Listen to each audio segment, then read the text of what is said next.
ദൈവത്തിന് മഹത്വം. നമ്മുടെ പ്രതിദിന ആഹാരം ഏപ്രിൽ 20. ആഴത്തിലുള്ള സൗഖ്യം. അവൻ്റെ അടിപ്പിണരുകളാൽ നമുക്ക് സൗഖ്യം വന്നുമിരിക്കുന്നു. യെശയ്യാ പ്രവാചകന്റെ പുസ്തകം 53 അധ്യായം 5 വാക്യം.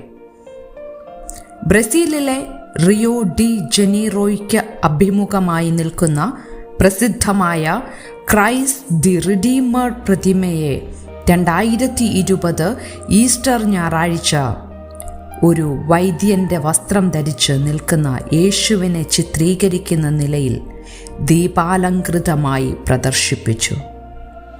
കൊറോണ വൈറസ് മഹാമാരിക്കെതിരെ പോരാടുന്ന നിരവധി മുൻനിര ആരോഗ്യ പ്രവർത്തകരോടുള്ള ആദര സൂചകമായാണ് ക്രിസ്തുവിനെ ഒരു ഡോക്ടറായി ചിത്രീകരിച്ചത്. നമ്മുടെ മഹാവൈദ്യൻ എന്ന യേശുവിൻ്റെ പൊതുവായ വിവരണത്തിന് ഈ ചിത്രം ജീവൻ നൽകുന്നു. യേശു തൻ്റെ ഭൗമിക ശുശ്രൂഷയിൽ അനേകം ആളുകളെ അവരുടെ ശാരീരിക ക്ലേശങ്ങളിൽ നിന്ന് സുഖപ്പെടുത്തി. അന്ധനായ ബർത്തിമായി, ഒരു കുഷ്ഠരോഗി, ഒരു പക്ഷവാത രോഗി എന്നിങ്ങനെ തന്നെ അനുഗമിക്കുന്നവരുടെ ആരോഗ്യത്തോടുള്ള യേശുവിൻ്റെ കരുതൽ ജനത്തിന് ഭക്ഷണം നൽകുന്നതിനായി ഒരു ലഘുഭക്ഷണം വർദ്ധിപ്പിക്കുന്നതിലൂടെ അവരുടെ വിശപ്പിന് പ്രദാനം ചെയ്യുന്നതിൽ പ്രകടമായിരുന്നു. ഈ അത്ഭുതങ്ങൾ ഓരോന്നും യേശുവിൻ്റെ മഹത്തായ ശക്തിയും ആളുകളോടുള്ള അവൻ്റെ യഥാർത്ഥ സ്നേഹവും വെളിപ്പെടുത്തുന്നു. എന്നിരുന്നാലും യെശയ്യാ പ്രവാചകൻ മുൻകൂട്ടി പറഞ്ഞതുപോലെ യേശുവിൻ്റെ ഏറ്റവും വലിയ രോഗശാന്തി പ്രവൃത്തി യേശുവിൻ്റെ മരണത്തിലൂടെയും പുനരുദ്ധാനത്തിലൂടെയും സംഭവിച്ചു.